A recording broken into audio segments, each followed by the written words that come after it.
Ha, assalomu alaykum hammaga. Ha, men hali o'zim nimamni, lo'yamni videoga olganimda ko'rsatdim, tushuntira olmadim. To'g'risi, mana bu narsani mana nima deyiladi? Mana bu ham o'ris lo'ya. Ikkalamizniki bir xil vaqtda ekilgan. Bir xil nimada ekilgan. Hop, men aytib o'tdim.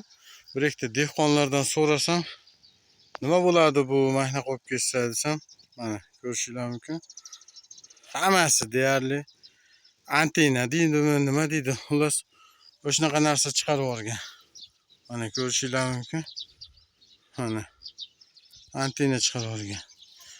Hop, men bir ikkita dehqonlardan so'radim, bu nima deyiladi, nima bo'ladi, bu bo'lsa yaxshimi shunaqa narsasi lovyani desam, bu aynigan urug', ya'ni bunaqa nimadagi mana shunaqa narsa antena chiqarib yuborsa, meva solmaydi, kam soladi degan gapni gapirishdi. Mana haqiqatdan ham mana ko'rishingiz mumkin. Mana 2-3 ta mevasi bor. Mana tepasida antenasi bor. Pastda mana 2-3 ta mevalari bor. Pastda deyarli mana meva solmagan. 2 dona, 3 dona mevasi turibdi. 3-4 dona. Mana antena chiqarib yuborgan. Mana shu narsani kim bilsa qani izohlarda yozinglar.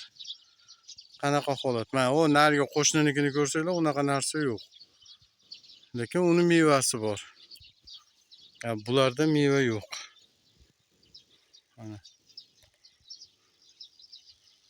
Lekin bir xil paytda ekilgan.